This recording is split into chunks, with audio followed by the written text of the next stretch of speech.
Jocko Willink was a Navy SEAL, and an idea that he's been pushing a lot recently is that you shouldn't focus on motivation, and you should focus on discipline instead. But I disagree with that statement completely. Throughout my whole life, I've been an observer. I've watched how people do things. I've watched how my own brain works through extensive journaling. I've been on the phone with loads of my audience, and I've replied to thousands of comments, and I've started to get an understanding of how people work. And after all this time, I started to notice that the people that focus on motivation, they fail. The people that focus on discipline, they fail as well. And instead, you should be focusing on something else. And when I had this realization, I started to notice that loads of other people were saying this. People from Jim Rohn to successful billionaires to athletes, they're all saying this same idea, but I just couldn't quite wrap my head around how important that idea was. So in this video, I plan to share with you exactly what the thing that you should be focusing on, if it's not motivation, if it's not discipline, what should you be focusing on, and how this thing is the secret to success. And when I mean success, I don't just mean wealth. I mean wealth, health, and relationships. So I'm also going to share with you very specific examples how you can implement this theory to get you to your health goals, your wealth goals, and your relationship goals. And then finally, at the end of the video, I'm going to share with you the #1 most powerful exercise that I've done that ties into this theory that you can start implementing today. And it's only going to take you half an hour, but it will double your productivity and it will triple your happiness. Completely seriously, this thing is very, very powerful. All that I ask in return is you simply just like this video. It takes a couple seconds, it really helps out with the YouTube algorithm, and it also lets me know that you want me to make more of this kind of video. But before we get into exactly what the thing you should be focusing on, I need to explain just a couple things to you that will let you know, and it's kind of like a follow-up. It's essential for you to fully understand and start to implement the thing, the secret to success. This is going to take me a couple minutes to explain, so if you can't stick around for a couple minutes, then, just click off this video, do whatever you want, but I really suggest that you stay on this video and stay with me for just a couple minutes whilst I explain the preliminary stuff that you need to understand to fully harness the power of this theory. The first thing I need to explain is what Jocko Willink says about screw motivation and focus on discipline instead. His whole idea is that motivation comes and goes. Some days you wake up motivated and other days you wake up completely unmotivated.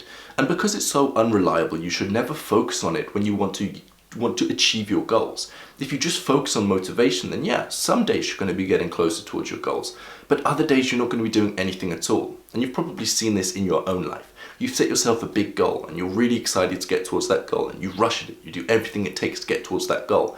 A couple days later, or even a couple hours later, you get demotivated and you no longer want to reach that goal. And because before you were relying on that emotion of motivation, you now don't have that, so you're unable to do the things that you need to get towards your goal. Jocko Willink says, on the other hand, that discipline is the thing that you should be focusing on.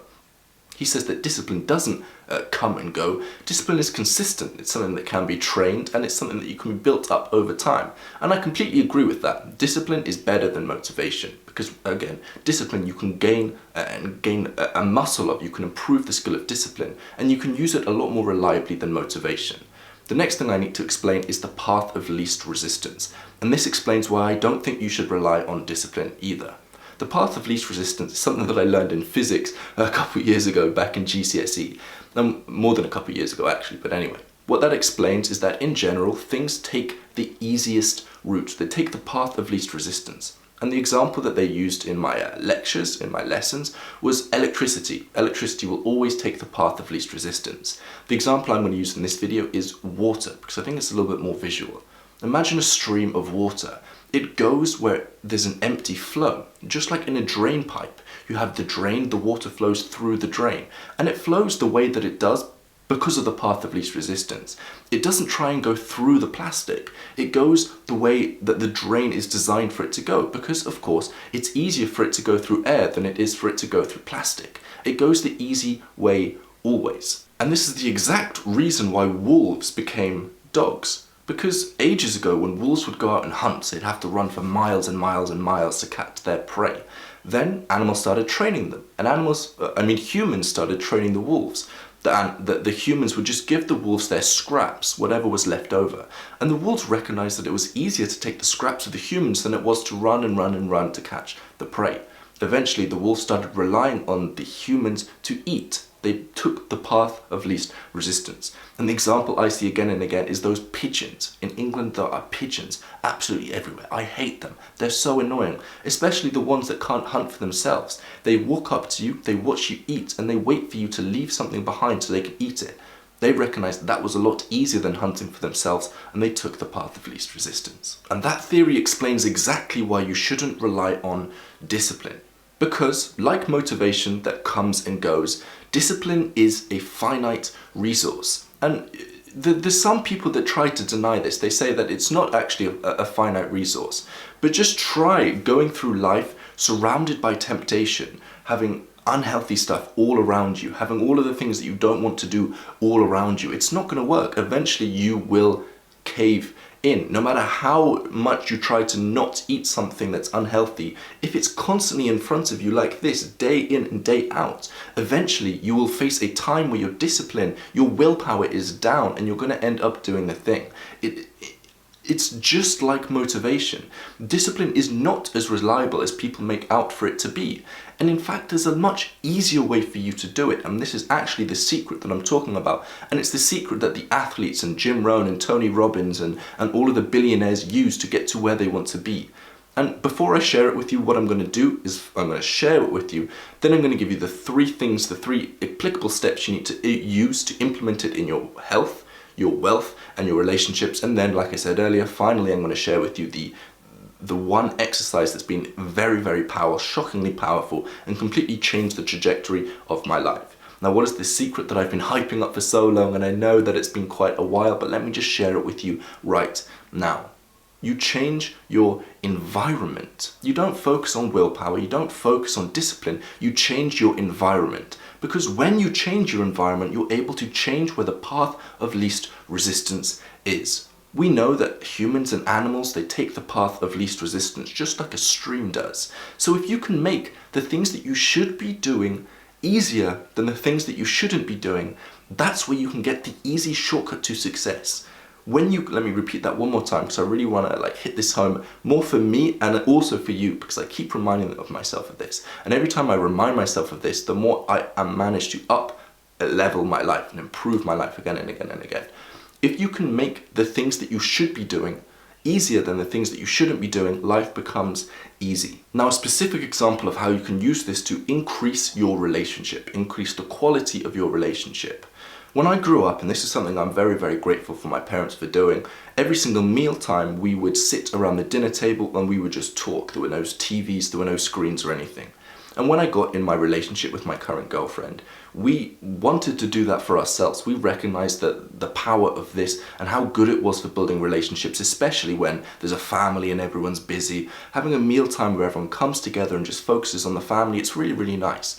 But what happened in practice, when it came down to dinner time, we'd often find ourselves watching Netflix or watching whatever the thing we were doing at the moment. And this is something that we kept doing without really realizing we were doing it. We knew that we wanted to talk during dinner time and only talk during dinner time with no distractions. But in reality, we found ourselves doing something completely different. Why? Because the path of least resistance was to watch the thing. It's easier for you to switch off for the 30 minutes and mindlessly consume your food than it is to sit down, be present, and have a meaningful conversation with someone. The path of least resistance was the thing that we didn't want to do. So what did we do? Well, we simply cancelled our Netflix subscription. Or you can just, for your example, you can move the TV into a different room. You can get rid of the TV. When you sit at the dinner table, you can all put your phones in a basket, whatever the case may be. By doing this, you're making the easy option the one that you should be doing. You're making the best option the easy option. An example for health. When you go to the supermarket, you'll notice that at eye level, they put the expensive products. Then down below or up above, they put their own brand products, the ones that are much cheaper. The reason they do this is because the expensive ones give them more profit, so they want you to buy the expensive ones over the cheaper options, which is why they put it right at eye level, so that as soon as you walk in, that's the first thing that you see. You can actually use this in your own cupboards to help you increase the likelihood of you eating healthy foods. You can just put at eye level the foods you want to eat, and then the foods you don't want to eat, you can put them out of the way. You can put them in a cupboard, you can put them in a different room, you can put them in the garage. Change the environment to make it easier for you to do the things you should be doing. The best way to do it is just don't buy unhealthy foods. That way there's no temptation. An example for wealth. When I was growing this business and starting my YouTube channel, I was also a full-time student. I'm actually still a full-time student, but that's kind of irrelevant. I was struggling to find enough time to focus on my business. In reality, I was wasting so much time playing video games. I would play CSGO, Counter-Strike Global Offensive. That is a dangerous game and it will suck your time completely dry. And what I found that when it was there, I'd get texts from my friends being like, come on, come online, let's play some CSGO. And I'd be like, yeah, sure, why not? When in reality, I didn't want to be doing that. And again, I would try to stop. I would say, right, I'm not going to play today. I'm not going to play tomorrow. I'm not going to play for a week. I'm going to cut it down to just 20 minutes a day.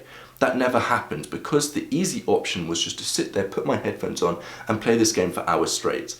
The easiest way for me to stop that problem was I simply sold the computer. When it was gone, there is no chance for me to waste that time.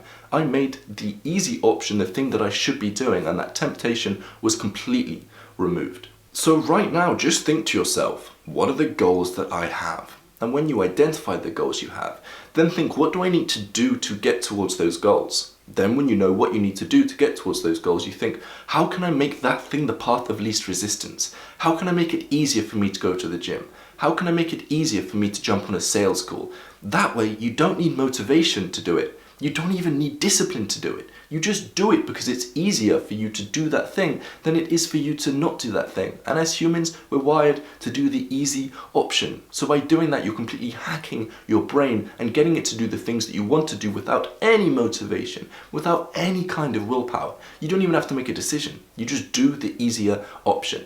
Now, I mentioned that there's this one exercise that I did that completely changed the trajectory of my life. It doubled my productivity and it tripled my happiness. And it's called a simple audit of what's going on in your environment. So what I did, and it sounds a bit weird, but trust me, just do it. You get a pen and a paper. I don't know why I said that, just use your phone. Walk around your room or your environment wherever you go. Maybe it's your work desk, maybe it's your desk at work, maybe it's your kitchen, maybe it's your room, your bedroom, and just make a note of every single item that's there. Write down literally bed, laptop, this, that, food. Write down the different types of food that you have. And when you have this whole list of things, you go through and you say, right, this is a positive thing. This thing gets me closer towards where I want to be. Then you write, this is a neutral thing, and then you write, this is a negative thing. Then what you want to do is you want to make it impossible or very difficult to do the things that are bad for you. Then you want to make it incredibly easy, almost mandatory to do the things that are good for you. Change your environment so that you focus more on the things that are good for you and less on the things that are bad for you, and instantly you will find yourself shortcutting your way to success. You do this once and you're able to increase the actions you take time and time and time again. That's it from me, guys. If you think you're going to use this, then just make sure you hit the like button. Again, it helps with the YouTube algorithm a lot and I really appreciate it. And finally, if you're new around it and you're serious about improving your life, click the subscribe button right now.